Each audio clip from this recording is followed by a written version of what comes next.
Hi friends, in this video we will be discussing about variable frequency drive or frequency inverter or direct torque controller. So going towards the video, first you have to subscribe on my channel, press on bell icon so you will get notifications for each upload, and watch this video till end to get complete knowledge. So what is a frequency drive? A frequency drive, VFD, is a type of motor controller that drives an electric motor by varying the speed and voltage supplied to the electric motor. Other names for a VFD are variable speed drive, adjustable speed drive, adjustable frequency drive, AC drive, micro drive, DTC, direct torque controller, or inverter. Frequency or hertz is directly related to the motor's speed RPM. In other words, the faster the frequency, the faster the RPM go. If an application does not require an electric motor to run at full speed, the VFD can be used to ramp down the frequency and voltage to meet the requirements of the electric motor's load. As the application's motor speed requirement change, the VFD can simply turn up or down the motor speed to meet the speed requirement. How does a variable frequency drive work? The first stage of a variable frequency drive or VFD is a converter. The converter is comprised of 6 diodes, which are similar the check valves used in plumbing system. They allow current to flow in only one direction, the direction shown by the arrow in the diode symbol. For example, whenever A phase voltage is similar to pressure in plumbing systems is more positive than B or C phase voltages, then the diode will open and allow current to flow. When B phase becomes more positive than A phase, then the B phase diode will open and the A phase diode will close. The same is true for the 3 diodes on the negative side of the bus. Thus, we get 6 current pulses as each diode opens and closes. This is called a 6-pulse VFD, which is the standard configuration for current variable frequency drives. Let us assume that the drive is operating on a 480 volt power system. The 480 volt rating is RMS or root mean squared. The peak on a 480 volts system are 679 volts. As you can see, the VFD DC bus has a DC voltage with an AC ripple. The voltage runs between approximately 500 volt to 600 volt. We can get rid of the AC ripple on the DC bus by adding a capacitor. A capacitor operates in a similar fashion to a reservoir or accumulator in a plumbing system. This capacitor absorbs the AC ripple and delivers a smooth DC voltage. The AC ripple on the DC bus is typically less than 3 volts. Thus, the voltage on the DC bus becomes approximately 650 volts DC. The actual voltage will depend on the voltage level of the AC line feeding the drive, the level of voltage unbalance on the power system, the motor load, the impedance of the power system, and the reactors or harmonic filters on the drive. The diode bridge that converts AC to DC is sometimes just referred to as converter.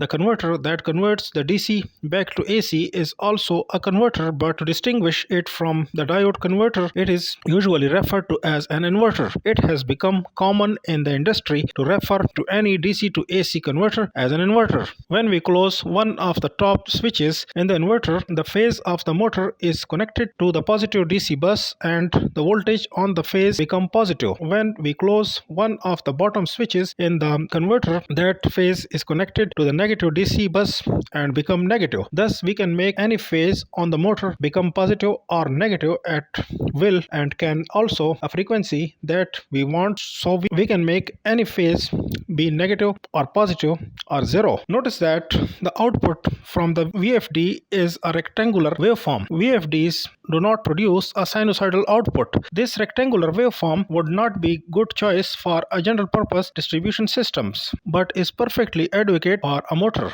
If we want to reduce the motor frequency to 30 Hz, we can simply switch the inverter output transistors more slowly. But if we reduce the frequency to 30 Hz, then we must also reduce the voltage to 240 volts. In order to maintain the volt to Hertz ratio, how are we going to reduce the voltage if the only voltage we have is 650 volts DC? This is called pulse width modulation or PWM. Imagine that we could control the pressure in the water line by turning the valve on and off at high rate of speed. While this is not be practical for plumbing system, it works very well for VFDs. Notice that during the first half cycle, the voltage is on half the time and off half the time. Thus, the average voltage is half of 480 volts, or it will be 240 volts.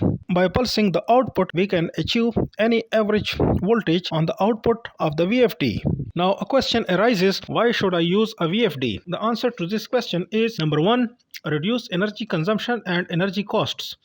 If we have an application that does not need to be run at full speed, then you can cut down energy cost by controlling the motor with a variable frequency drive, which is one of the benefits of variable frequency drives. VFDs allow you to match the speed of the motor driven equipment to the load requirements. There is no other method of AC electric motor control that allows you to accomplish this. Electric motor systems are responsible for more than 65% of the power consumption in industry today. Optimizing motor control system by installing or upgrading to VFDs can reduce energy consumption in your facility by as much as 70%. Additionally, the utilization of VFDs improves product quality and reduces production costs. Combining energy efficiency tax incentives and utility rebates, returns on investment of VFD installation can be as little as 6 months. Number two, increase production through tighter process control.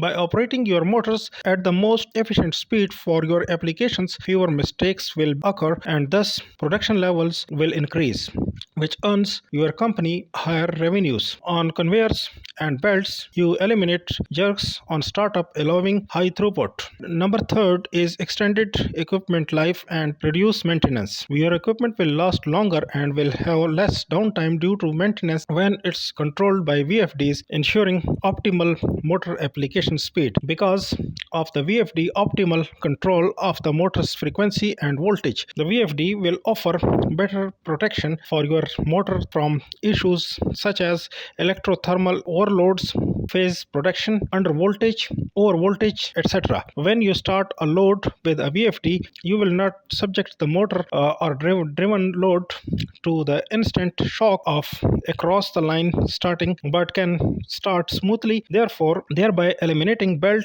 gear, and bearing wear. It also is an excellent way to reduce or eliminate water hammering, since we can have smooth acceleration and deceleration cycles.